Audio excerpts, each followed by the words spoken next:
জুবিন দাক লৈ কোনেও ৰাজনীতি কৰিব নোৱাৰে। একদম বিৰাট গালি পাৰিব মন যায় মানে, সেইকাৰণে কিবা কিবি শব্দ আহে। কোনোবাই বেয়া পালে উপায় নাই মানে। মই মাননীয় মুখ্যমন্ত্ৰী বুলি ক'ব নোৱাৰো এতিয়া, মই নোৱাৰো। তেওঁ যিটো ডিজাৰ্ভ কৰে সেইটোৱে ক'ম মই। হিমন্ত বিশ্ব শৰ্মা বুলি ক'ম মই। ইয়াত আপোনালোকে ৰাজপথলৈ আহিলে বুলি আমি যে ক্ষমা কৰিম সেইটো নহ'ব নহয়। নমস্কাৰ, আজি আকৌ এটা নতুন ভিডিঅ' খণ্ডলৈ সকলোকে স্বাগতম জনাইছো আমাৰ এই অনুষ্ঠানলৈ। আজি মোৰ লগত আছে কৃষক মুক্তি সংগ্ৰাম সমিতিৰ নেতা আকাশ দলে। আকাশ, নমস্কাৰ, স্বাগতম জনাইছো। কেনেকুৱা চলিছে খবৰ? কেনেকুৱা চলিছে মানে ভাল নহয়। জুবিন দাৰ মৃত্যুৰ পাছত যেনে তেনে জীয়াই আছো আচলতে। যি ধৰণে মানে সঁচা সঁচিয়ে কৈছো যে মই আজিৰ দিনটোলৈকে মানে ফিলেই কৰা নাই জুবিন দা যে আমাৰ মাজত নাই। আৰু মানে জুবিন দাৰ যিটো পৰিস্থিতিৰ মৃত্যুমুখত পৰিলে আমি ভিডিঅ' বিলাকতো দেখিলোৱেই। গতিকে জুবিন দাৰ ক্ষেত্ৰত সাংঘাতিক ধৰণে নেগলিজেঞ্চি হ'ল। আৰু আপোনালোকে জানে যে জুবিন দাৰ যিটো সংগীতানুষ্ঠান আছিলে ছিংগাপুৰত, সেই গোটেই অনুষ্ঠানটো প্ৰেজেণ্ট কৰিছিলে ভাৰত চৰকাৰৰ হাই কমিছনে, মানে এক্সটাৰ্নেল এফেয়াৰ্ছৰ হাই কমিছনে যিটো অনুষ্ঠানলৈ লৈ গৈছিলে জুবিন দাক ছিংগাপুৰলৈ, তাৰ পাছত তেওঁলোকে যে কোনো ৰেছপনচিবিলিটি নললে যে তেওঁ কেনেকে আছে, কি খাইছে, মানুহজনে শুইছে নে নাই। ইফালে জুবিন দাৰ ট্ৰিটমেণ্টটো চলি আছিলে, চিজাৰ থকা এগৰাকী ব্যক্তি। আৰু এই মুহূৰ্তত বিজেপিয়ে যি ধৰণৰ জুবিন দাৰ কাৰণে বহুত কৰা বুলি যে কয়, জীয়াই থকা অৱস্থাত কিয় মেডিকেল ষ্টাফ নিদিলা তোমালোকে? জুবিন দাক যদি সঁচা সঁচিকে তোমালোকে ভাল পোৱা, জুবিন দাৰ জীৱনৰ প্ৰতি যদি অলপমান ৰেছপনচিবিলিটি আছে, তেনেহলে তেওঁক ছিংগাপুৰলৈ লৈ যোৱা হৈছিলে। তাৰ পাছতে কিয় তাত আচলতে জুবিন দাৰ কাৰণে চোৱা চিতা কৰিবৰ কাৰণে মেডিকেল ষ্টাফ দিয়া নহল? সেই প্ৰশ্নবিলাক আহিছে। জুবিন দাৰ পৰা আমি বহুত পাবলগীয়া থাকিলে। নিশ্চয় জুবিন দাৰ কথা যেতিয়া জুবিন দাৰ কথাৰ পৰা আৰম্ভ কৰিম, যিহেতু মানে এই মুহূৰ্তত বেলেগ কথা পাতিবই নোৱাৰো। গতিকে আমি গোটেই কথাখিনি দেখিছো যে ছিংগাপুৰলৈ গ'ল, তাত কি হ'ল নহল, বা যেনেধৰণে এটা এটাকে ভিডিঅ' ক্লিপ আহিলে বা গোটেই কথাবিলাকতো এতিয়া ৰাইজৰ মাজলৈ আহিছে। কিন্তু তথাপিও মানে এই প্ৰকৃতটো একজেক্টলি তাত কি হৈছিলে ঘটনাটো এতিয়া স্পষ্ট বা পোহৰলৈ অহা নাই। মানুহে সেইটোৱে বিচাৰি আছে একজেক্টলি ঘটনাটো হৈছিল কি। তো সেইখিনি বিচাৰিছো। কিন্তু এতিয়া আমি এই প্ৰসংগলৈ এতিয়া খুব দেখা গৈছে যে বিৰোধী হওক বা শাসনত থকা দলেই হওক লাগিলে, মুখ্যমন্ত্ৰীয়ে হওক লাগিলে, এটা মানে খুব চৰ্চাত ওলাই আছে জুবিন গাৰ্গৰ মৃত্যুৰ পিছত জুবিন গাৰ্গক লৈ পেলাই ৰাজনীতি চলিছে। তো তুমি কি ভাবা গোটেই বস্তুটো কেনেকে চাইছা? সঁচাকে ৰাজনীতি চলিছে নেকি, বা ৰাজনীতি সঁচাকে জুবিন গাৰ্গৰ এই ঘটনাটোৱে কোনোবা এটা দলক, বিৰোধী হওক বা বিজেপিক হওক লাগিলে, কাৰোবাক পলিটিকেল ৰাজনৈতিক মুনাফা কোনোবাই ল'ব পাৰিব নেকি, বা বৰ্তমান কোনোবাই এটা চেষ্টা চলাই আছে নেকি? তুমি কি ভাবা গোটেই কথা? চেষ্টা 100% চলাই আছে। আৰু জুবিন দাক লৈ যি ৰাজনীতি কৰিব খুজিছে সেই ৰাজনীতি কিন্তু নীতিকে, সেই কথাও হয়। জুবিন দাক লৈ কোনেও ৰাজনীতি কৰিব নোৱাৰে। তেওঁলোকে ভাবিছে ৰাজনীতি কৰিছে বুলি, কিন্তু তেওঁলোকৰ ৰাজনীতি উপৰিও গৈছে। দেখিছে যে বিজেপিৰ ফালৰ পৰা যি ধৰণে চেষ্টা কৰা হৈছিলে আৰম্ভণিৰ পৰা যদি কৈ দিওঁ, আপোনালোকে চাব দেই, জুবিন দাৰ মৃত্যুৰ পাছত ছিংগাপুৰলৈ আচলতে পবিত্ৰ মাৰ্ঘেৰিটা, তেওঁ বিদেশ ৰাজ্য মন্ত্ৰী, তেখেতে গৈ জুবিন দাক লৈ আহিব চাৰ্টাৰ ফ্লাইটত। সেই কথা আছিলে, কিন্তু নানিলে। তেওঁ ছিংগাপুৰৰ পৰা জুবিন দাৰ নচৰ দেহটো আপোনাৰ লাগেজৰ নিচিনাকে লৈ আহিছে, গতিকে লাগেজত আনিছে। গতিকে সেই কথা বতৰাবিলাক আপোনালোকে দেখিছে। তেওঁলোকে মানে বিভিন্ন কথা বতৰাৰ মাজেদি কৈছে যে চাৰ্টাৰ্ড ফ্লাইটৰ আচলতে আপোনাৰ দৰ্জাত নোসোমালে বুলি কৈছে কফিনটো। আমি বুৰ্বক নহয়তো। এই কথা কলেও আমি বিশ্বাস কেতিয়াও কৰিব নোৱাৰো, সেইটো সম্ভৱ নহয় সেই কথা। গতিকে জুবিন দাৰ ক্ষেত্ৰত তেওঁলোকে যেনেকে আচলতে কাম কাজবিলাক কৰি নিব লাগিছিলে, তেওঁলোকে বহুত ডাঙৰ ডাঙৰ কথা কৈছিলে মুখেদি, কিন্তু একো কাম নকৰিলে। আৰু আপোনাৰ এই শ্ৰদ্ধাঞ্জলি অনুষ্ঠানতো বিসংগতি আমি দেখিছোৱেই যে গাড়ী পাৰ্কিঙত শ্ৰদ্ধাঞ্জলি জ্ঞাপন কৰিবৰ কাৰণে ব্যৱস্থাপনা কৰিছে। কেনেকুৱা অসুবিধা হৈছে তাত দেখিছে। শিলখন নিদিলে, য'ত আমাৰ খেলপথাৰ ইমান ডাঙৰ, তাত আপোনাৰ প্ৰায় 21,000 চিটে আছে, তাৰ শিলখন কিমান ডাঙৰ, আহল বহল সৰু সজাই যিটো আমাৰ ষ্টেডিয়াম আছে। গতিকে ভিতৰত সেই প্ৰগ্ৰেমটো নকৰিলে। গতিকে আমি দেখিছো যে সঁচা সঁচিকে জুবিন দাক লৈ তেওঁলোক ৰেছপনচিবল নহয়। আৰু এটা চেপ্টাৰ ক্লজ কৰি দিয়া হ'ল যে জুবিন দাৰ মৃত্যুৰ কথাটো, যিটো মেইন কথা আছিলে, যিটো কথা অসমবাসী ৰাইজে জানিব খুজিছিলে। মানে জুবিন দাৰ মৃত্যুৰ ক্ষেত্ৰত আপোনালোকে দেখিছে বিভিন্ন অভিযোগ আহিছিলে যে গভৰ্ণমেণ্টৰ অনুষ্ঠানত যিহেতু গৈছিলে, আৰু যিগৰাকী মূল কালপ্ৰিট উদ্যোক্তা নৰ্থ ইষ্ট ইণ্ডিয়া ফেষ্টিভেলৰ শ্যামকানু মহন্ত, তেখেতে গুৱাহাটীতে আপোনাৰ প্ৰেছ কনফাৰেন্স এড্ৰেছ কৰি কৈ থৈ গ'ল যে আচলতে north East India festival Zubeen গাৰ্গৰ যিটো প্ৰগ্ৰেম, সেইটো হাই কমিছন অফ ইণ্ডিয়াই প্ৰেজেণ্ট কৰিব। গতিকে হাই কমিছন অফ ইণ্ডিয়াই প্ৰেজেণ্ট কৰা মানে সেই জুবিন দাৰ মৃত্যুৰ ঘটনাটোৰ লগত চৰকাৰ ইনভলভ হৈ গ'ল। গতিকে সেই চেপ্টাৰটো কিন্তু এতিয়া নাহে। এতিয়া জুবিনদাৰ লগত যিসকল মানুহ গৈছে তেওঁলোকতো দুখীয়ে দেই মেনেজাৰ যিহেতু আছিলে মেনেজাৰ ডেফিনেটলি দুখী কাৰণ জুবিনদাৰ চিজাৰ হৈ আছিলে তেওঁৰ চিকিৎসকে কোৱা অনুসৰি জুই আৰু পানীত যোৱা বাধা গতিকে ইয়ত পাৰ্টি কৰিবলৈ সাগৰলৈ লৈ যোৱা হ'ল কিন্তু প্ৰথম তেওঁলোক অপৰাধী গতিকে সেইকেইটাৰতো আমিতো শাস্তি বিচাৰিছোৱেই কঠোৰৰ পৰা কঠোৰ শাস্তি তাৰ উপৰি মই এটা কথা কৈ আছিলো যে যি অনুষ্ঠানটো পাতিছিলে তেওঁলোকৰ কোনো ৰেছপন্সিবিলিটি নাছিল নেকি আজি হাই কমিশ্যন অফ ইণ্ডিয়া আজি আপোনাৰ শ্যামকানু মহন্ত যিহেতু হাই কমিশ্যন অফ ইণ্ডিয়াই প্ৰেজেন্ট কৰা অনুষ্ঠানলৈ মাতি নিছো বুলি কৈছিলে গোটেই গভৰ্ণমেণ্টৰ এটা অতিথি শিল্পী বাহিৰলৈ লৈ যোৱা হৈছিল এতিয়া আমি যদি বিদেশৰ এগৰাকী শিল্পী অসমলৈ লৈ আহোঁ আমি তাৰ দায়িত্বটো চৰকাৰে নল'ম নেকি কথাটো ভালকে চিৰিয়াছলি ভাবি চাওক কথাটো আজি জুবিন গাৰ্গৰ ক্ষেত্ৰত অৱহেলা কৰা হৈছে আজি ভাৰত চৰকাৰে অৱহেলা কৰিছে ছিংগাপুৰ চৰকাৰে অৱহেলা কৰিছে গতিকে ছিংগাপুৰত অনুষ্ঠানটো যিহেতু হৈছিলে তাত ইনভলভ কিন্তু ছিংগাপুৰ চৰকাৰো আছে তেওঁলোকৰ বিল্ডিঙতহে অনুষ্ঠানটো হৈছে আপোনাৰ তেওঁলোকৰ য'ত কৰ্পৰেট হাউচ আছে বা তেওঁলোকে নৰ্থ ইষ্ট ইণ্ডিয়া য'ত পাতিছে সেইটোতো ছিংগাপুৰত অৱস্থিত গতিকে এগৰাকী অতিথি শিল্পী জুবিন দা আছিলে ভাৰতৰ পৰা গৈছে ছিংগাপুৰৰো ইয়াত আচলতে তেওঁলোকৰো ইনভলভমেণ্টত থাকিব লাগিছিল বা আমাৰ ভাৰত চৰকাৰৰ হাই কমিশ্যন ছিংগাপুৰত থকা তেওঁলোকৰ দায়িত্ববোধ থাকিব লাগিছিল এগৰাকী শিল্পীক কেনেকে ৰাখিব লাগে আচলতে গতিকে সেই ব্যৱস্থাপনা নকৰিলে আৰু এতিয়া মই এটা কথাই ক'ব খোজো এই কথাটো কোনেও নকয় বেয়া পালে উপায় নাই মই কৈ দিম এতিয়া মানে বিজেপিয়ে জুবিন দাক হত্যা কৰিলে বিজেপি চৰকাৰ যিহেতু চলি আছে বিজেপি চৰকাৰৰ অনুষ্ঠানত গীত পৰিৱেশন কৰিবৰ কাৰণে জুবিন দা গৈছিলে আৰু সেই অনুষ্ঠানটোত এই চৰকাৰখনৰ বিজেপি চৰকাৰৰ গাফিলতিৰ কাৰণে তেওঁলোকৰ মানে ৰেছপন্সিবিলিটিৰ কাৰণে যি ধৰণৰ দেখুৱাব লাগিছিলে সেইবিলাক নকৰাৰ কাৰণে ব্যৱস্থাপনাৰ নেগলিজেন্সিৰ কাৰণে জুবিন দা আজি আমাৰ মাজত নাই হাই কমিশ্যন অফ ইণ্ডিয়া যিহেতু আপোনাৰ প্ৰেজেন্ট কৰা অনুষ্ঠানটো জুবিন দাৰ আছিলে গতিকে হাই কমিশ্যন ইণ্ডিয়া মানে ভাৰত চৰকাৰ মানে বিজেপি দলৰ চৰকাৰ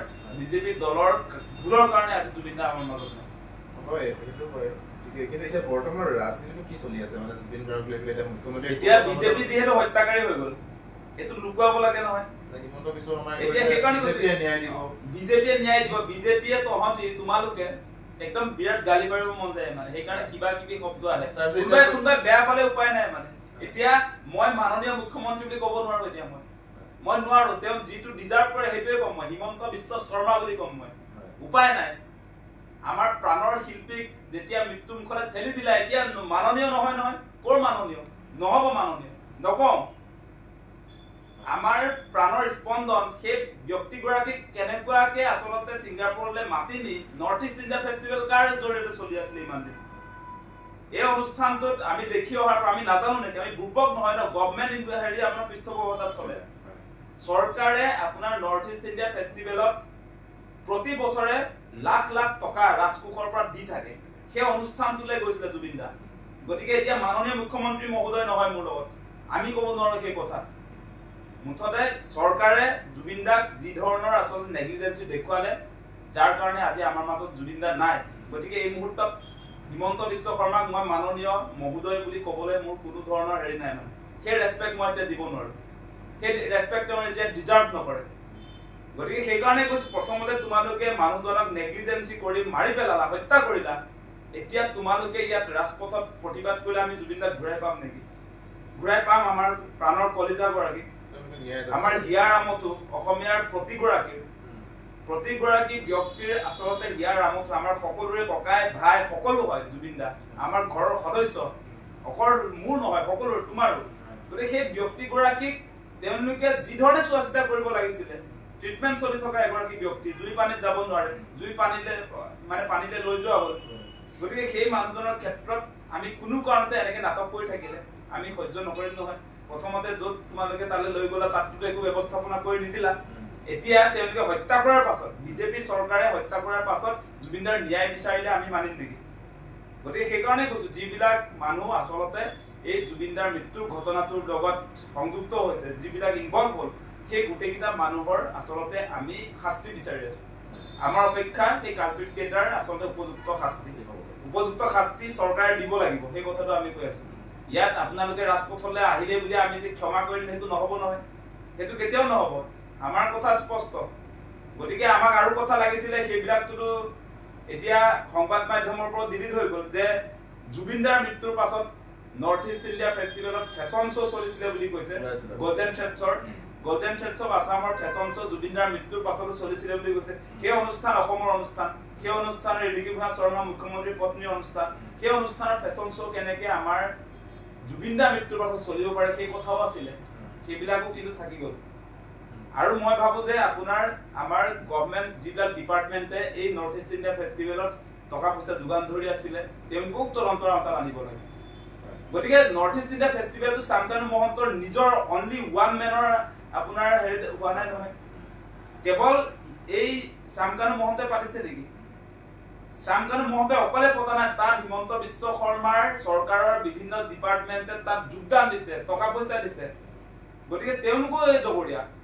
সেইকাৰণে কৈছো আপোনালোকে পদত্যাগ কৰিব লাগে। জুবিনদাক মৃত্যুমুখত পেলোৱা এই বিজেপি চৰকাৰে পদত্যাগ কৰিব লাগে। মুখ্যমন্ত্ৰীয়ে ৰাস্তালৈ অহাৰ আগত আপুনি যে কৈছে ন্যায়, আপুনি ন্যায়ৰ কাৰণে ৰাস্তাত আহিম বুলি যে কৈছে, আপোনাৰ কাম ৰাস্তাত অহা নহয়। ৰাস্তাত আহিব পাৰিব আপুনি, কিন্তু প্ৰথমতে এই মুখ্যমন্ত্ৰীৰ আসনখনৰ পৰা ৰিজাইনটো দি ল'ব লাগিব নহয়। মুখ্যমন্ত্ৰীজনে ৰাস্তাত মুখ্যমন্ত্ৰীজনেও আহিব পাৰে, কেতিয়া আহিব পাৰে? আমিও আইনৰ ছাত্ৰ, আমি জানো, আমিও পলিটিকেল চায়েন্স পঢ়িছো, আপুনিও পঢ়িছে হিমন্ত বিশ্ব শৰ্মা। তাৰ উপৰিও আমি আইনৰ কথা বতৰা, আমি সংবিধান পঢ়িছো, আইন পঢ়িছো, আমি জানো কিছুমান কথা। মুখ্যমন্ত্ৰীয়েও আচলতে আহিব পাৰে ৰাস্তাত। যদি এই আপোনাৰ তদন্ত চলি থকা হলে CBI বা নিয়াৰ আণ্ডাৰত, ভাৰত চৰকাৰৰ এজেঞ্চিৰ আণ্ডাৰত যদি চলি থকা হলে এই অনুসন্ধান, তেতিয়া হিমন্ত বিশ্ব শৰ্মা ডেফিনেটলি আহিব পাৰে। এতিয়া তেওঁ SIT গঠন কৰিব, তেওঁ ৰাস্তালৈ কেনেকে আহিব? এতিয়া SITৰ মেইন মানুহটো তেওঁ নিজে কৈ থাকে সেই কথা নহয়, কিন্তু তাৰ পাছত তেওঁ নিজে বুলি এতিয়া SIT তেওঁ গঠন কৰাৰ পাছত এই ইণ্ডিপেণ্ডেণ্ট সংস্থাটোতো ইণ্ডিপেণ্ডেণ্ট হৈ থকা নাই। SITৰ মূল কথাবিলাক তেওঁ কৈ থাকে যে গৃহ বিভাগৰ দায়িত্বত আছে, গৃহ বিভাগৰ দায়িত্ব আছে, কৰিছে। তাৰ পিছত তেওঁ ৰাস্তালৈ কেনেকে আহিব? কাৰ বিৰুদ্ধে আহিব আপুনি? হিমন্ত বিশ্ব শৰ্মাক সুধিছো যে আপুনি এই চাৰ্জশ্বিট দাখিল কৰাৰ পাছত কাৰ বিৰুদ্ধে আহিব? আপুনি ন্যায়পালিকাৰ বিৰুদ্ধে প্ৰতিবাদ হোৱা পৃথিৱী দেখিছে নেকি? এইটো নিয়মো নহয় আৰু এইটো হ'বও নোৱাৰে। আপুনি নোৱাৰেও ন্যায়পালিকাৰ বিৰুদ্ধে শ্লোগান দিব, পাৰিব নেকি? সেইটোতো কেতিয়াও নহয়। গতিকে এতিয়া মানুহক বুৰ্বক বনাবৰ কাৰণে তেওঁ ৰাস্তাত সমদল কৰিলে আমি মানিম নেকি? তেওঁ যে ভুৱা সমদল কৰিছে আমিতো সেইটো কনফাৰ্ম। তেওঁলোকে কি বুজাব খুজিছে যে তেওঁলোকে আহি পেলাই ন্যায় যাত্ৰা কৰিছে, ন্যায় বিচাৰিছে, যি কাৰবাৰবিলাক কৰি আছে, একচুৱেলি তেওঁলোকে কি বিচাৰিছে? মানে তেওঁলোক শংকিত হৈছে নে তেওঁলোক শংকিত হৈছে যে আমি যিহেতু সকলো ৰাইজে, অসমৰ প্ৰতিগৰাকী ব্যক্তিয়ে আপোনালোকে দেখিছে যে জাতি ধৰ্ম নিৰ্বিশেষে সকলোৱে জুবিনদাৰ ন্যায় বিচাৰিছো। এতিয়া জুবিনদাৰ ন্যায় কোনে বিচৰা নাছিলে? যে মুখ্যমন্ত্ৰীয়ে বিচৰা নাছিলে। তেওঁ নিজে ক'লে যে তদন্ত প্ৰক্ৰিয়া এটা চলি থকাৰ অৱস্থাত ন্যায় বিচৰাটো দুৰ্ভাগ্যজনক, এইটো মুখ্যমন্ত্ৰীৰ ডাইলগ। আৰু তেওঁ কৈছে যে এইবিলাক এনেকে মানে তদন্ত চলি থাকোতে যদি ন্যায় বিচাৰি থাকে তেনেহলে অসমক বহুত পিছুৱাই নিব বুলি কৈছিল। হিমন্তই কোৱা কথা, মানে তেওঁৰ মগজে কাম কৰা নাই, মুখ্যমন্ত্ৰীৰ মগজে কাম কৰা নাই। সেইকাৰণে প্ৰতিদিনে তেওঁৰ ষ্টেটমেণ্ট সলনি হৈছে, প্ৰতিদিনে তেওঁৰ কাম কাজ সলনি হৈছে। সেইকাৰণে ৰাতি তেওঁৰ টোপনি নাই, মানুহজন কলা পৰিও গৈছে। আমি দেখি আছো এই কথা বতৰাবিলাক। আৰু তেওঁ যিমান অন্যায় কৰিব তেওঁৰ সিমানে অধপতন হ'ব। জুবিনদাক কেতিয়াও কমডিটি হিচাপে ব্যৱহাৰ কৰিব নালাগে আৰু কৰা উচিত নহয়। জাতীয় সম্পদ দেই জুবিনদা, তোমালোকৰ নিচিনা মানুহ নহয়, কিন্তু দালালি নহয়। জুবিনদাৰ ক্ষেত্ৰত কোনো কাৰণতে এনেকে পলিটিক্স নচলিব, সেইটো কোনেও সহ্য নকৰে। আৰু পলিটিক্স যিবিলাক কৰিব খুজিব তেওঁলোকে নিজে নিজে উফৰি যাব, এটা একদম কনফাৰ্ম কথা। আৰু আপোনালোকে দেখিছে তেওঁ যিবিলাক কথা কৈছে, আপুনি কেনেকুৱা ধৰণে আচলতে জাতীয় এটা আন্দোলনক #JusticeForJubinGarg বা যিবিলাকে আমি ন্যায় বিচাৰিছো, অসমৰ ৰাইজে ন্যায় বিচাৰি থকা সময়ত তেওঁলোকে কৈছে যে অসমৰ ৰাইজে যি ন্যায় বিচাৰিছে এইবিলাক নকল, আচল বিলাক বোলে বিজেপিয়ে যিটো ৰূপায়ণ কৰিছে। আজি দুদিনৰ আগত যিটো আৰম্ভ হৈছে, এমাহ 4 দিনৰ পাছত আৰম্ভ হোৱা ন্যায়ৰ কাৰণে যিটো সমদল, যিখন নাটকখনহে আচল বুলি কৈছে আৰু আচলটো নাটক বুলি কৈছে। নচলিব এইবিলাক কথা দেই, আৰু প্ৰমাণো হৈ গৈছে। প্ৰকৃত অনুৰাগী দিন ধৰি পেলাই হাজাৰ হাজাৰ লাখ লাখ মানুহে কন্দা কটা কৰি পেলাই যি ধৰণে ৰাজপথত ওলাই আহিছে বা ভাৱ লাগিলে যি ধৰণে শ্ৰদ্ধাঞ্জলি জনাইছে, কিন্তু শেষ মুহূৰ্তত গৈ পেলাই কৈছে যে আজিহে প্ৰকৃত অনুৰাগী ওলাই আহিছে। মানে কথা সেই কথাটো এইটো, মানে জুবিনদাই জয়ন্ত মল্ল বৰুৱাক এনে গৰু বুলি কোৱা নাই। তেওঁৰ স্বভাৱ চৰিত্ৰ বডি লেংগুৱেজ এই গোটেইবিলাক গৰুৰ নিচিনা। জুবিনদা একদম চিৰিয়াছলি একদম মনৰ পৰা জুবিনদাৰ মুখেদি ওলাই আহিছিলে যে গৰু হয়, আৰু গৰু বুলি যে এনেকুৱা নাই। সেইকাৰণে তেওঁৰ প্ৰমাণ হৈ গ'ল ন, জুবিনদাৰ প্ৰতিটো কথা প্ৰমাণ হৈ গৈ থাকিব। জয়ন্ত মল্লক যেনেকে গৰু বুলি কৈছিলে, গৰুৰ প্ৰমাণটো দি দিলে। এমাহ 4 দিনৰ পাছত প্ৰকৃত অনুৰাগী তেওঁলোকে দেখুৱাই প্লে কাৰ্ডত লিখি ল'বলগীয়া হৈছে যে ময়ো জুবিন অনুৰাগী, আমি জুবিন অনুৰাগী। কিন্তু অসমৰ ৰাইজে জুবিন দাক অন্তৰৰ পৰা ভাল পায়। ইয়াত আছে, ইয়াত কলিজাত আছে, সকলোৱে আমি ন্যায় বিচাৰিছো। তহঁতৰ নিচিনাকে অসমৰ ৰাইজে প্লে কাৰ্ডত মই জুবিন অনুৰাগী বুলি লিখিবলগীয়া হোৱা নাই, মই জুবিন বুলি লিখিবলগীয়া হোৱা নাই। 18 লাখ 20 লাখ মানুহে শ্ৰদ্ধাঞ্জলি জ্ঞাপন কৰিলে, এতিয়াও ৰাজপথত মানুহে ন্যায় বিচাৰিছে, কিন্তু কোনেওতো প্লে কাৰ্ড লৈ পেলাই কোৱা নাই যে মই জুবিন অনুৰাগী, মই ন্যায় বিচাৰিছো। কিন্তু আজিৰ তাৰিখত যদি দেখা যায় বিজেপি কৰ্মীসকলে তেওঁলোকক লগাই দিছে যে মই জুবিন অনুৰাগী, আমিও জুবিন অনুৰাগী। সেইটোৱে তেওঁলোক ভুৱা কাৰণে তেওঁলোকে লিখি ল'ব লাগে।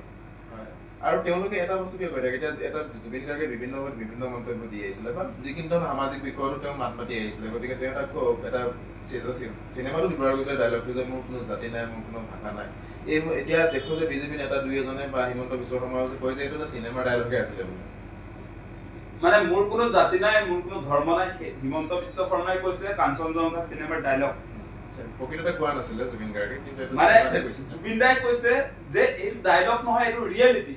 ভিডিঅ' ক্লিপ এভেইলেবল আছে। তেওঁ বিভিন্ন মঞ্চত এদিন কোৱা হলে বাই চান্স কেনেবাকে ক'লে বুলি ক'লে আমি এৰি দিলোহেঁতেন বা মানি ললোহেঁতেন।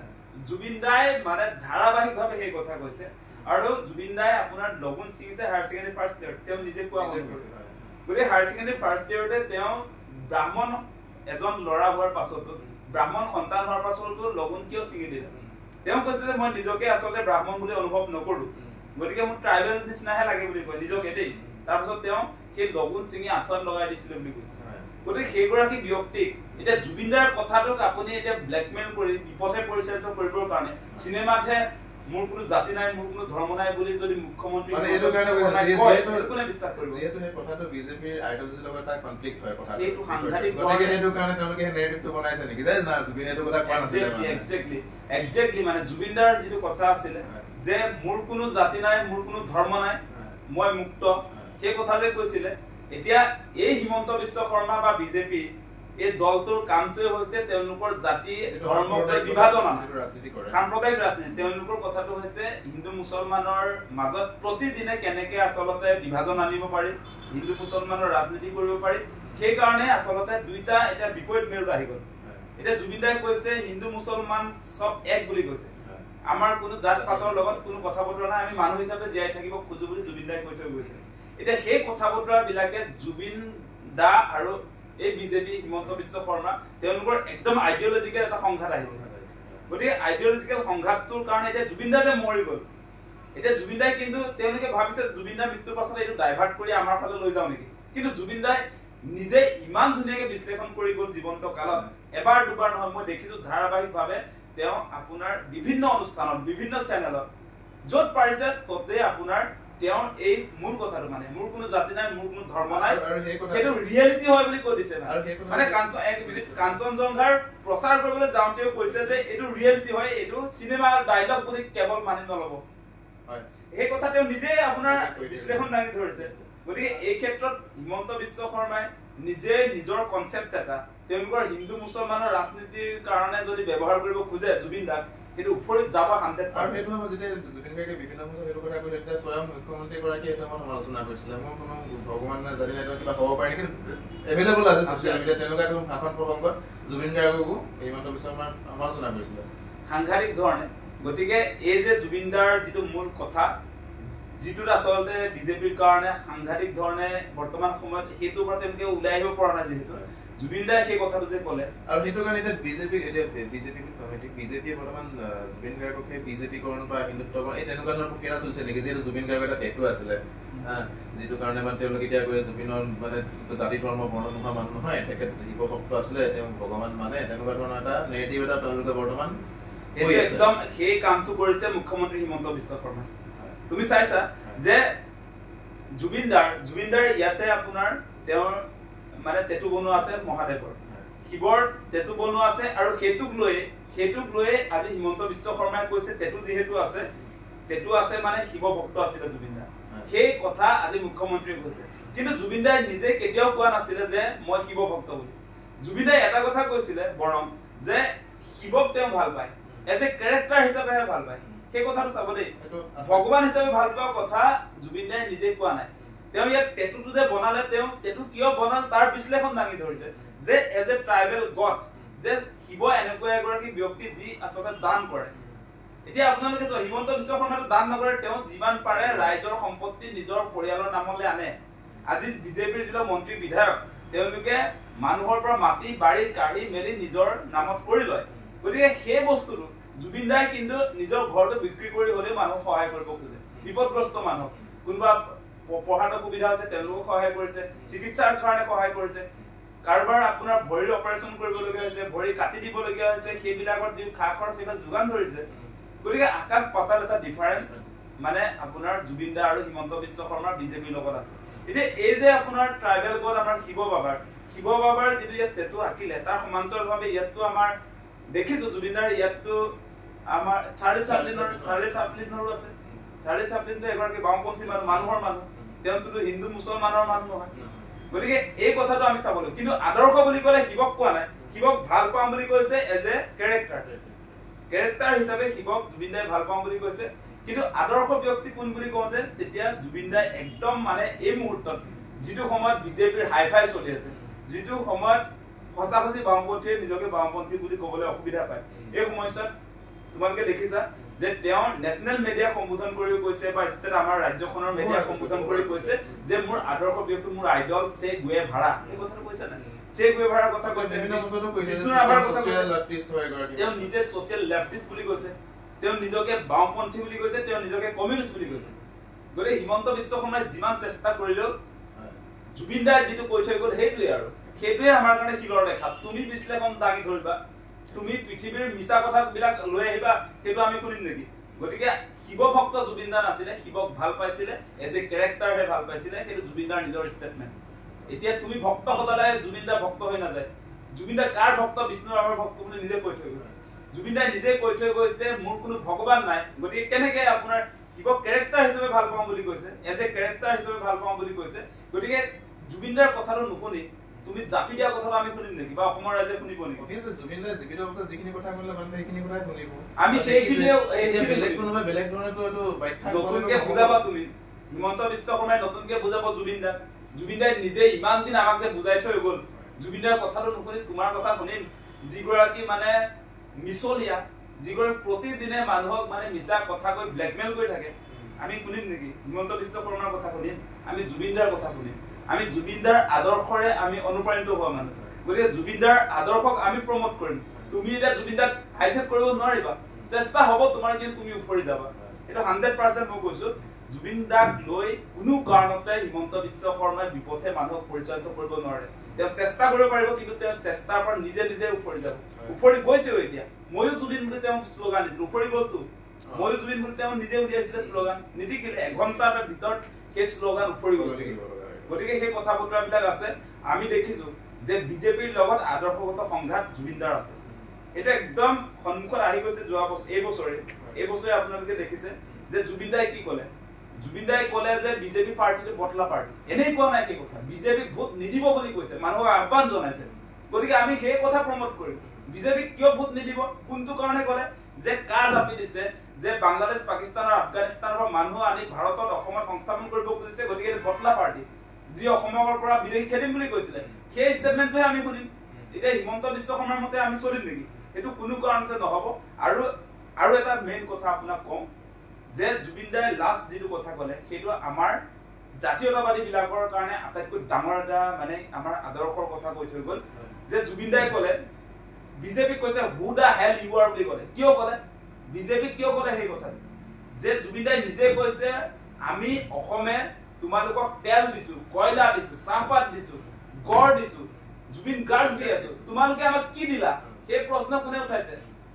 সেই প্ৰশ্ন জুবিন দাই উঠাইছে। সেই প্ৰশ্ন অসমৰ আটাইতকৈ ডাঙৰ প্ৰশ্ন। আমি যি কথা কৈ আছো যে সংবিধানৰ 371, সেইটো সহজ ভাষাত জুবিন দাই বুজাই দিলে যে তোমালোকে আমাক কেনেকে লুটি আছা, সব বস্তু দিলো, তোমালোকে আমাক দিবলৈ কোন? হু দা হেল ইউ আৰ বুলি ক'লে নাই? বিজেপি কৈছে ডাইৰেক্ট, মোদী আৰু হিমন্ত কৈছে যে অসমীয়া ভাষা স্বীকৃতি দিলো বুলি ক'বলৈ আহিছিলে। অসমীয়া ভাষা স্বীকৃতি দিবলৈ তোমালোক কোন হয়? যে জুবিন দাই নিজে যে আজি 40,000 গান গালে, আজি গোটেই জীৱন অসমীয়াৰ কাৰণে কৰিলে, তাৰ পাছত তোমালোকে মোক স্বীকৃতি দিবা নেকি? মই কি কৰিলো?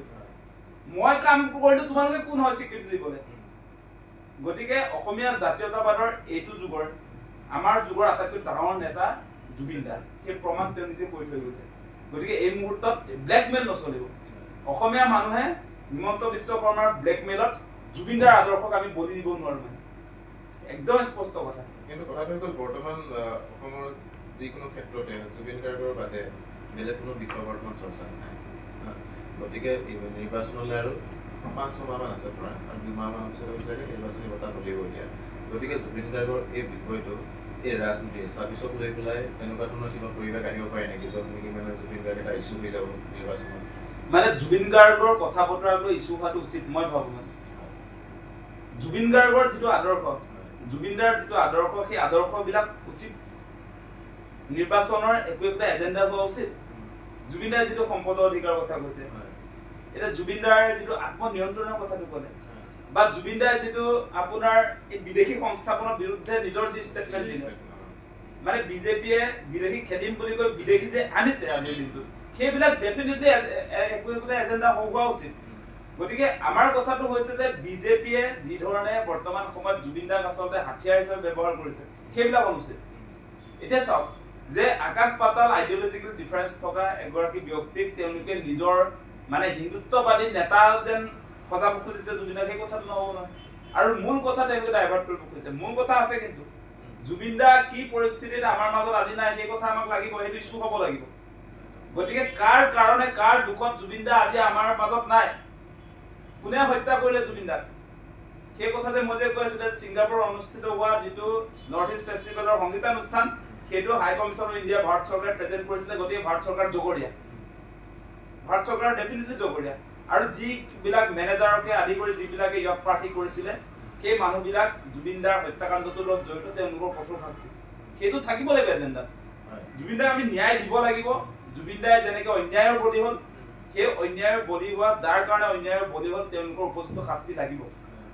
ইয়াৰ কাৰণে বিজেপি দায়বদ্ধ ইয়াৰ কাৰণে নৰ্থ ইষ্ট ইণ্ডিয়া ফেষ্টিভেলৰ উদ্যোক্তা দায়বদ্ধ ইয়াৰ কাৰণে ইয়ক পাৰ্টি কৰা ছিংগাপুৰত থকা এই অসমীয়া কেইটা যিকেইটাক হিমন্ত বিশ্ব শৰ্মাই চোকা চোকা ল'ৰা বুলি ক'লে মানে অসমৰ তেওঁলোক নাগৰিক ভাৰতৰ নাগৰিক তাৰ পাছত তেওঁলোকে ছিংগাপুৰত এতিয়া কিবা জীৱিকাৰ কাৰণত আছে জীৱিকাৰ কাৰণে আছে আৰু তেওঁলোকে ইয়াৰ ষ্টেটমেণ্ট দি গুচি গ'ল কিন্তু ইয়াতে তেওঁলোকৰ ভোটাধিকাৰ আছে এজনক বাদ দি তেওঁলোকৰ কথাটো সুধোতে কৈছে যে যিবিলাক ইয়ক পাৰ্টি তাত মস্তি কৰিলে মদে মাংসৰে আৰু তেওঁলোকৰ সেই মস্তিৰ বলি হৈ জুবিনদা আজি আমাৰ মাজত নাই তাৰপিছত তেওঁলোকৰ কথা কৈছে তেওঁলোক বোলে ছিংগাপুৰত থকা ল'ৰাবিলাক চোকা চোকা ল'ৰা বুলি ক'লে আমাৰ কলিজাক তেওঁলোকে মৃত্যুৰ মুখলৈ পেলাব পাৰিব জুবিনদাক তেওঁলোকে হত্যা কৰিব পাৰিব নেকি এইটো কি কথা কৈছে মুখ্যমন্ত্ৰী চোকা ল'ৰাৰ কাৰণে বেলেগ আইন আছে নেকি চোকা ল'ৰা মেধাৱী ল'ৰা বুলি যে ক'লে ছিংগাপুৰৰ খিনি এতিয়া আমাৰ ইয়াৰ খিনি যেনেকে গ্ৰেপ্তাৰ হৈছে তেওঁলোক গ্ৰেপ্তাৰ হ'ব লাগিব ছিংগাপুৰৰ চিটিজেন হোৱা হ'লে বেলেগ কথা আছে যিহেতু তেওঁলোক ইয়াৰ চিটিজেন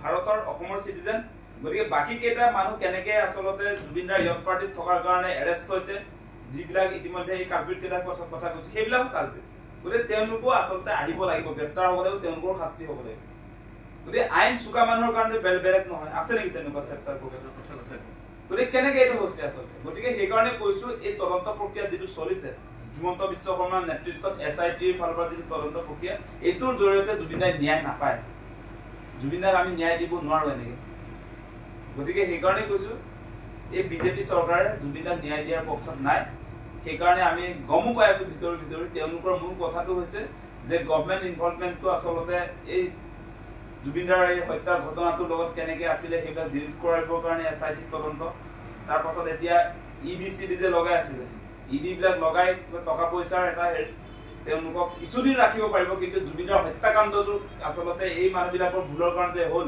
এইবিলাকে যে হত্যা কৰিলে সেইটো প্ৰমাণ কৰিবৰ কাৰণে তেওঁলোকে প্লেচ অফ অকাৰেঞ্চলৈ আপোনাৰ এমাহৰ পাছত গৈছে এমাহলৈকে তথ্য প্ৰমাণ থাকে নেকি গতিকে বহুত কাহিনী আছে দেই আৰু বহুত দীঘলীয়া কথাবিলাক কৈ থাকিলে শেষ নহয় ছিংগাপুৰ আৰক্ষীয়ে যিটো কথা ক'লে ছিংগাপুৰ আৰক্ষীয়ে প্ৰাথমিক তদন্ত কৰি তেওঁলোকে ৰিপৰ্ট দিছে তেওঁলোকে মিডিয়া ৰিলিজ দি কৈছে প্ৰেছ ৰিলিজ দি কৈছে যে এইটো স্বাভাৱিক এটা আচলতে ঘটনা বুলি কৈছে যে ষড়যন্ত্ৰমূলক নহয় বুলি কৈছে ষড়যন্ত্ৰৰ বলি হৈ জুবিনদাৰ মৃত্যু হোৱা নাই বুলি তেওঁলোকে কৈছে তেওঁলোকে জুবিনদাক চিনি পায় জুবিনদা ষড়যন্ত্ৰৰ বলি হ'ল নে নাই তেওঁলোকে কেনে গম পাব কাৰণ জুবিনদা হৈছে পানীত যাব নোৱাৰে পানীলৈ লৈ যোৱাতে ষড়যন্ত্ৰ তাতকে ডাঙৰ ষড়যন্ত্ৰ আছে নেকি জুবিনদা পানীলৈ লৈ গ'লে মৰিব এইটো ছিংগাপুৰ আৰক্ষীয়ে জানে নেকি জুবিনদাৰ হেল্থ ষ্টেটাছ ছিংগাপুৰ আৰক্ষীয়ে জানে নেকি জুবিনদাৰ আচলতে স্বাস্থ্যৰ কেনেকুৱা অৱস্থাত আছে সেই কথা বতৰাবিলাক তেওঁ জানে নেকি? জুবিনদাৰ চিকিৎসকৰ লগত ছিংগাপুৰ আৰক্ষীয়ে ষ্টেটমেণ্ট ললে নেকি? চিকিৎসকৰ পৰামৰ্শ ললে? কি এনেকুৱা কথা ক'বলৈ?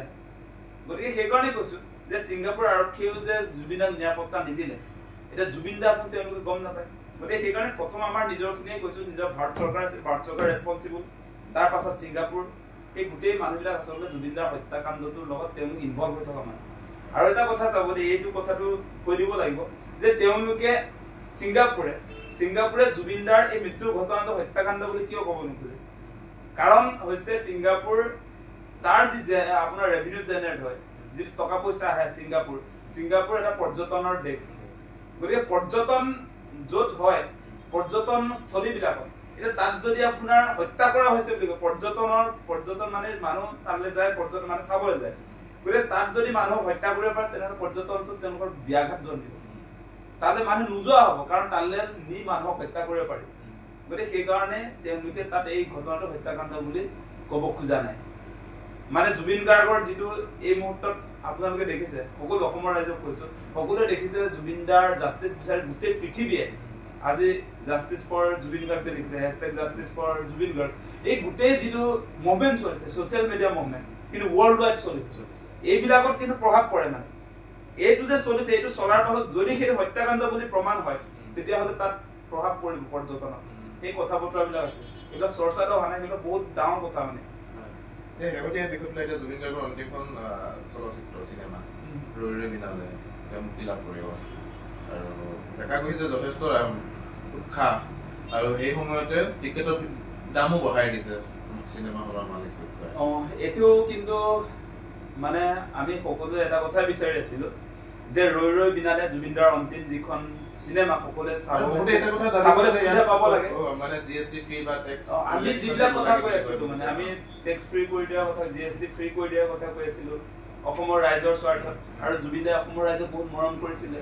গতিকে জুবিনদাই বিচাৰিছিল যে অসমৰ ৰাইজে অসমীয়া চিনেমাক আগবঢ়াই লৈ যোৱাৰ ক্ষেত্ৰত এটা ভাল ভূমিকা পালন কৰিবলৈ তেওঁ জীয়াই থকা অৱস্থাটো কৰি গৈছিল। গতিকে জুবিনদাৰ আশা আছিলে সঁচা অসমীয়া মানুহে অসমীয়া চিনেমা চাওক। গতিকে এই ক্ষেত্ৰত চিনেমাখন চাব পৰাকে আমি পৰিৱেশটো ৰচনা কৰিছো নে নাই, সেই কথা বতৰাবিলাক আছে। আজি আপোনাৰ যিবিলাক এতিয়া আহিছে, আজি মই প্ৰযোজকৰ চাইছো, আপোনাৰ চিনেমা নিৰ্মাতা আমাৰ ৰাজেশ ভূঞা, তেখেতৰ কথা বতৰা আমি চাইছো যে মানে যেতিয়া আপোনাৰ বুকিংটো অভাৰ হৈ যায়, ৩-৪ দিনলৈকে যেতিয়া বুকিং হৈ যায়, বুকিং হোৱাৰ পাছত তেওঁলোকৰ ৰেটটো বাঢ়ি গৈ থাকে বুলি কৈছে। চিনেমা হল বিলাকে কৰে বুলি কৈছে। গতিকে আমি সেইটো কথা নাজানো, যে আমি এটা কথাই জানো যে জুবিনদাৰ ক্ষেত্ৰত যাতে কেৱল ব্যৱসায়িক স্বাৰ্থত চালে নহব। জুবিনদা নিজেও সেই তেনেকুৱা মানুহ নাছিলে। গতিকে জুবিনদাৰ ক্ষেত্ৰত আচলতে এনেকৈ কিবা ৰুলছ যদি আছিলে, সেইটো ভাইলেট হোৱাটো বেছি ডাঙৰ কথা নহয়। জুবিনদাই নিজেও ৰুলছ ভাইলেট কৰা মানুহ, নিয়ম ভাঙিব লাগে জুবিনদাৰ ক্ষেত্ৰত। গতিকে মই ভাবো যে চিনেমা হলৰ মালিকসকল বা চিনেমা আমাৰ যিসকল জড়িত আছে, সকলোৱে সেই কথাটো বিবেচনা কৰি চাওক। যদি তেনেকুৱা নিয়ম এটাই চলি আছিলে, জুবিনদাৰ কাৰণে সেই নিয়ম ভাঙি দিয়ক, একো কথা নাই। মানে তেওঁলোকে কৈছে 3 দিনৰ পাছত যদি বুকিং 3 দিনলৈকে থাকে, তাৰ পাছত ৰেটটো বাঢ়ি যায়। এসপ্তাহ হলে যদি আগতীয়া বুকিং থাকে, তাৰ পাছত আৰু ৰেট বাঢ়ি যায় বুলি কৈছে। কিন্তু সেই ৰেট বঢ়াৰ পৰিণতিত কি হ'ব, যে আমাৰ বহুত মানুহে, অসমীয়া মানুহে, যিসকল মানুহে জুবিনদাক ভাল পায়, সেই মানুহবিলাকে জুবিনদাৰ অন্তিমখন চিনেমা চোৱাৰ পৰা আচলতে বঞ্চিত হৈ থাকে। এটা কথা কওঁ, কাশ্মীৰ ফাইলছ, কেৰেলা ষ্টৰী, এইবিলাক ক্ষেত্ৰত চৰকাৰে বিশেষ কিছুমান পদক্ষেপ লোৱা দেখা যায়, বা টেক্সৰ ক্ষেত্ৰতে হওক বা অন্যান্য ক্ষেত্ৰত। এতিয়া এই ৰৈ ৰৈ বিনালেৰ ক্ষেত্ৰত চৰকাৰে অকণমান উদ্যোগ ল'ব নোৱাৰে জানো? ৰৈ ৰৈ বিনালে কলঠেকত পৰিব। মানে জুবিনদাৰ ডাইলগ যে আছে কিছুমান, সেইবিলাক চৰকাৰ বিৰোধী। জুবিনদাই কৈছে যে ৰৈ ৰৈ বিনালে আমি প্ৰিমিয়াৰ দেখিছো, আপোনাৰ যিটো আপোনাৰ কি বুলি কয়, সেইটো ট্ৰেইলাৰ যে আহিছে, সেই ট্ৰেইলাৰত কৈছে যে আৰ্টিষ্ট ৰজাৰ লগত নহয়, ৰাইজৰ লগত। গতিকে সেই কথা বতৰাবিলাকে তেওঁলোকক কলঠেকত পেলায়। জুবিনদাই জীৱিত অৱস্থাতো হিমন্ত বিশ্ব শৰ্মা বা বিজেপি কলঠেকত পেলাই থৈ গৈছে। সেয়া কা আন্দোলনতে হওক, বা আপোনাৰ এই অসমীয়া ভাষা স্বীকৃতিৰ সময়তে হওক, বা আমাৰ দীঘলী পুখুৰী গছ কটা অভিযানটোকে হওক, এই গোটেইবিলাকত হিমন্ত বিশ্ব শৰ্মাই কিন্তু কলঠেকত পৰিছে জুবিনদাৰ ভূমিকাৰ কাৰণে। গতিকে এই চিনেমাখনৰ জৰিয়তে সেই মূল যিটো কথা, যিটো ওলালে এতিয়া ট্ৰেইলাৰখনত, যে ৰজাৰ লগত নহয়, মানে স্বৰ্গৰ লগত নহয়, ৰাইজৰ লগতহে। গতিকে সেই কথা বতৰাবিলাকৰ কাৰণে আচলতে চৰকাৰে জুবিনদাৰ এই চিনেমাখনক লৈ যি ধৰণৰ ব্যৱস্থাপনা যে কৈছে, যে চৰকাৰৰ তেওঁলোকৰ পক্ষত যদি চিনেমা হয় তেতিয়াহ'লে তেওঁলোকে মানে কিছুমান টিকেটো কাটি দিব দৰকাৰ হ'লে বা টেক্স ফ্ৰী কৰি দিব সেই ব্যৱস্থাপনাবিলাক কৰি লয় যদিহে তেওঁলোকৰ মানে সেই চিনেমাখনে মুখপত্ৰৰ নিচিনা যদি ভূমিকা পালন কৰে এতিয়া কাশ্মীৰ ফাইলছ তেনেকুৱা ধৰণৰ চিনেমা গতিকে সেই কথা বতৰাবিলাক আছে খালি আমি এটা কথাই আহ্বান জনাম যে হলৰ মালিকসকলক সমান্তৰালভাৱে আমাৰ চিনেমাৰ যিসকল জড়িত ৰাজেশ ভূঞা দা সকলোকে আমি আহ্বান জনাম যে যদি তেনেকুৱা ধৰণৰ কিবা ৰুলছ আছিলে আগতীয়া বুকিং এভেইলেবল মানে বেছি হৈ থকাৰ কাৰণে আপোনাৰ ৰেটটো বাঢ়ি যাব টিকটৰ মূল্য বাঢ়ি যাব সেই যদি কিবা নিয়ম আছিলে সেই নিয়মটো আচলতে ভাঙি দিব লাগে অসমীয়া ৰাইজৰ কাৰণে বা জুবিনদাৰ কাৰণে সেই কথাটোৱে মই আহ্বান জনাম হয় ধন্যবাদ আকাশ আজি আমি জুবিন দাৰ বিষয়ৰ ওপৰতে গোটেই কথাখিনি পাতিলে আজি ৰাজনীতিৰ কথা বিশেষ কথা নহওক বা সামাজিক বিভিন্ন ক্ষেত্ৰৰ মাজত আমি নিজে জড়িত যিবিলাক বিষয় গতিকে সেইবিলাক বিষয়ত আমি কথা পাতিম অন্য দিনা